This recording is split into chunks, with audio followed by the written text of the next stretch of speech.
Estamos no ar! Este é o Direto do Paddock com tudo que rola dentro do dia de mídia nessa quinta-feira, antes do GP da Grã-Bretanha de Fórmula 1. E ao meu lado eu tenho aqui Guilherme Longo, que vai conversar aqui comigo, vai bater um papo sobre o que rolou dentro dessa quinta-feira. Todo mundo esperando, na expectativa para um segundo round entre Max Verstappen e Lando Norris. E o que nós vimos e ouvimos, Gui? Decepção, né, Eric? Salve, galera. Um abraço pra todo mundo aí que tá acompanhando o nosso Direto do Paddock. A gente vai comentar na sequência, mas em resumo, virou um teatrinho.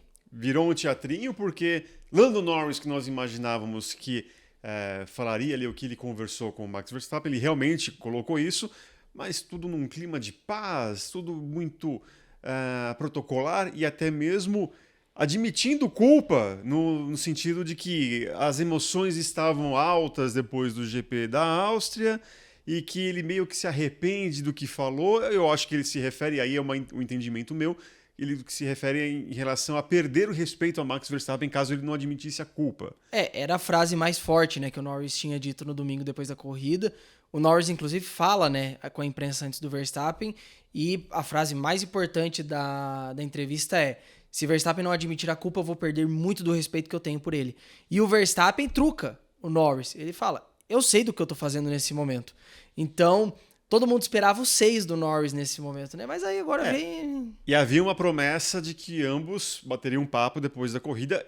Fato esse que realmente aconteceu. A gente vai falar o que o Verstappen falou, mas o Verstappen disse que no próprio domingo aconteceu esse papo com os dois analisando o que aconteceu. Mas, Gui, eu acho que o que me pega também é o fato do Norris ter falado que o Verstappen não precisaria pedir desculpas, né? E, obviamente, o Verstappen não pediu desculpas, né? Fica um clima de decepção. Você acha que isso abre portas para novos embates? Ou, pelo menos, para que o Verstappen continue correndo da maneira como ele correu? Eu acho que, na verdade, abre a porta para o sentido contrário, né? Porque a gente vem criticando, e eu falei isso muito essa semana, o Norris sempre foi bastante criticado por ser uma pessoa que abria as pernas pro Verstappen nas disputas, sempre deixava passar, não oferecia resistência. E a impressão que fica da entrevista dessa quinta-feira, dos dois lados, é mais uma volta ao Norris do passado do que o Norris mais aguerrido do presente. Eu entendo, o Norris destaca, o Verstappen também fala que o importante é manter a relação. Mas, cara, assim, das duas uma, ou mantém o discurso ou se justifica, sabe? Porque o Norris foi tão crítico do Verstappen, e o Verstappen foi, de fato, considerado culpado do incidente do último domingo, pra depois ele vir falar assim: não, o Verstappen não tem nem que se desculpar. Triste isso. Assim, eu falei o teatrinho exatamente por isso. Parece que a resposta dos dois foi muito combinada, e não é que a gente tá querendo que os dois se degladiem, que fiquem falando desgraçado, não sei o quê, mas pelo menos tenham uma consistência em relação ao que apresentaram até agora. Personalidade. Exato, porque o Norris bateu em cima do Verstappen e o Verstappen devolveu na mesma moeda. Aí agora, não, mais do que amigos, friends. Entendo manter o relacionamento, mas pelo menos vamos manter a coesão no discurso. E vale lembrar, até pra galera entender, o Lando Norris falou antes que o Norris participou da coletiva geral ali com os outros pilotos, né?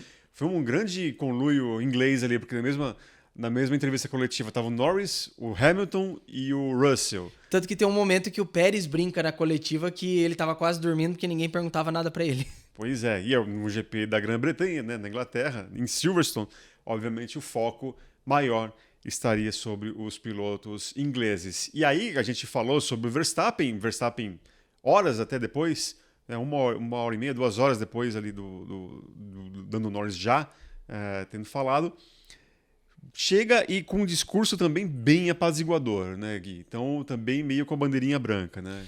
O Verstappen, inclusive, é quem mais destaca essa questão de o importante é manter o relacionamento. Repito, não é que a gente quer que os dois virem inimigos, um Senna versus Prost 2.0, mas assim, muitas palavras foram trocadas. E a entrevista dos dois foge muito disso, os dois explicarem o conteúdo da conversa, de entender como que eles chegaram nesse meio termo. É meio tipo, não, o que importa é a amizade, ele não precisa se desculpar, conversamos. Ok, o que vocês conversaram, a conclusão que vocês chegaram. Porque vocês trocaram palavras muito fortes no domingo. O Norris falou de perder respeito.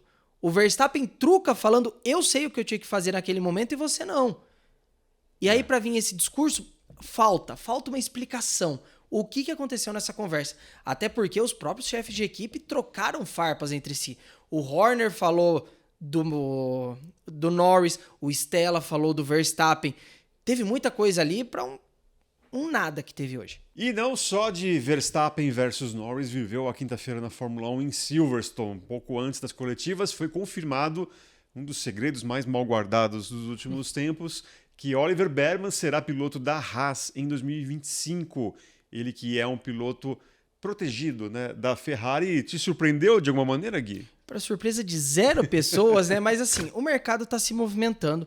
Com isso, oficialmente, faltam apenas 6 vagas a serem preenchidas no grid. Eu tô aqui com elas, ó. Vai colar, hein? Uma vaga na Alpine, uma vaga na Haas, uma na Sauber, uma na Mercedes, uma na RB e uma na Williams. São as 6 vagas restantes aí, as outras 14 já estão fechadas.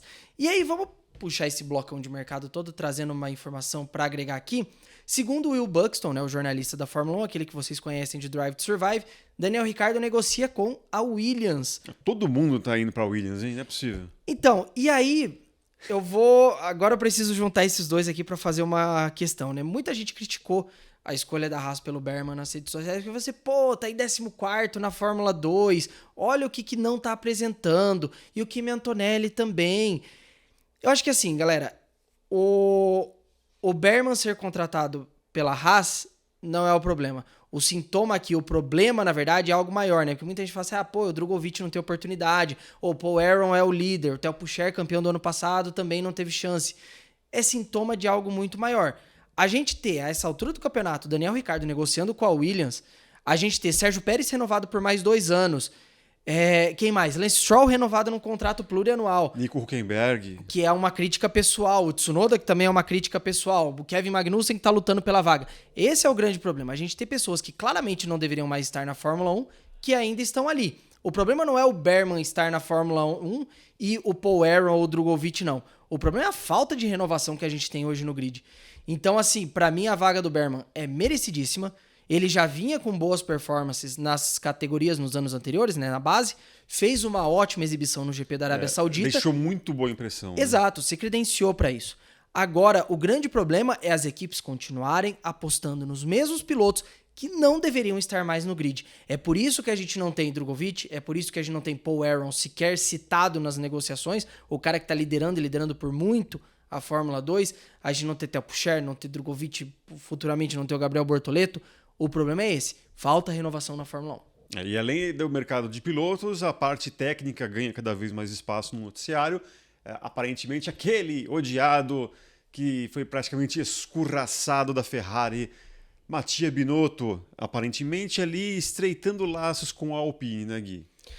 A gente já sabia que o Briatore vinha, apesar de ser um cargo consultivo, faria uma revolução ali, né? Tem essa questão da negociação dos motores, que teoricamente, né, o Luca De Meo, o CEO do grupo Renault, falou para ele, traga-me motores Mercedes, e o Briatore já tá fazendo aí algumas movimentações. O Binotto, vamos lembrar, já era um objeto de desejo da Alpine de antes da chegada dele, mas talvez a presença do Briatore seja um fator determinante para atrair o Mattia Binotto, que entraria aí também para ser uma luz em meio ao caos que ajudaria nessa reconstrução da Alpine, e é reconstrução mesmo, a Alpine hoje é terra arrasada.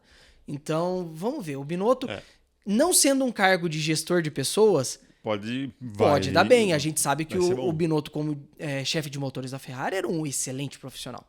E vale lembrar que, se muita gente acha que com a chegada do Mattia Binotto, que é um cara de unidade de potência, de motores, faria com que ela desistisse da ideia, da Alpine desistir da ideia de utilizar motores Renault? Não, seria justamente para acompanhar ali essa questão de ser cliente de alguma outra fabricante da Fórmula 1.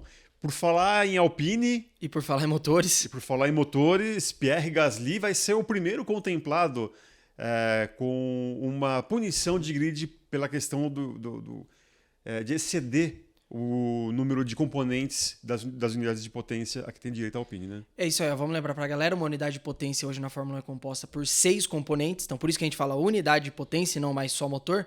Gasly vai trocar 2 desses componentes, a bateria e o controle eletrônico, excedendo a alocação permitida no ano. Com isso, 10 posições de punição para cada componente trocado. Gasly, então, certamente larga da última posição no GP desse fim de semana, sendo o primeiro aí, e no fim de semana que marca apenas a metade da temporada. Essa é a 12ª corrida de 24. Tem tempo ainda para tomar mais punição depois. Para mim, essa questão de número de componentes de unidade de potência poderia cair tranquilamente desde que você implementou, aliás, o limite orçamentário. Cada um trabalha com aquilo que tem, com todo mundo prestando contas certinho, tá tudo certo. Agora, mudando completamente de assunto, porque as 2 rodas também fazem parte aqui do nosso Direto do Paddock, 2 novidades, ou uma novidade e meia, podemos dizer assim. O fato é que foi apurado pela nossa equipe do motorsport.com que a Yamaha vai continuar com o velho conhecido, né, Gui? É isso aí, MotoGP que corre nesse fim de semana, né? GP da Alemanha, no Sachsenring. A gente vai ter a 9ª etapa de 20, a gente vai falar de calendário ainda na sequência, mas foi apurado pelo motorsport.com que Alex Rins continua na Yamaha, um acordo de 2 anos também, igual o de Fábio Quartararo. Lembrando, Alex Rins, que daqui a alguns dias vai aparecer aqui no canal do motorsport.com no YouTube, exclusivo, uma edição exclusiva do podcast, entrevista com a dupla da Yamaha, Fábio Quartararo e Alex Rins. Então fiquem ligados. É isso aí, você falou do calendário, parece que tem uma posição meio maldita do calendário ali, que tudo por conta da não realização do GP do Cazaquistão, né? Isso aí, ó. Teve o GP da Índia, foi cancelado, entrou o GP do Cazaquistão, o GP do Cazaquistão vai ser cancelado também. E no começo da semana falava-se que a MotoGP ia colocar uma segunda prova no Qatar na mesma data, que é ali no começo de setembro. Só que o que acontece? A Dorna não está chegando em um acordo com a organização do GP local, que é a mesma organização do GP de Fórmula 1, e esse é o entrave no momento, e a MotoGP está buscando aí uma solução para ocupar essa vaga, porque ela não pode perder 3 etapas no calendário, cair de 22 para 19. Uma solução que surgiu é o retorno do GP da República Tcheca em Brno. Vamos ver se acontece, mas é difícil, porque o GP seria a primeira pernada de uma rodada tripla com 2 provas na Ásia. Complicado, mas eles vão dar um jeito de conseguir contornar isso, com certeza. E também o fim de semana, além da MotoGP e da Fórmula 1, também é fim de semana em que teremos European Le Mans Series, e o Felipe Drogovic vai trazer um recadinho para você. Fala pessoal, aqui é o Felipe Drogovic. Queria convidar todos aí para acompanhar a etapa da European Le Mans Series, que eu vou estar correndo esse final de semana aqui em Imola, na categoria LMP2, através do canal da motorsport.com Brasil. Então, conto com a torcida de todos aí, um abração, valeu. É isso aí, ó. Antes de mais nada, sigam o conselho do Felipe Drogovic, acompanhe a etapa de Imola na Motorsport TV Brasil, né, Gui? Quem que vai estar nessa transmissão aí? É isso aí, ó. Eu vou estar nos comentários, Rodrigo Vicente na narração, e a gente transmite em português, na íntegra, ao vivo. Que horas? A classificação e a corrida. No sábado, a classificação a partir das 10h25 da manhã, e no domingo, a corrida, 4 horas de Imola. Já estaremos no ar a partir das 6 horas da manhã. Então, ó, dá tempo aí de assistir às 4 horas de Imola.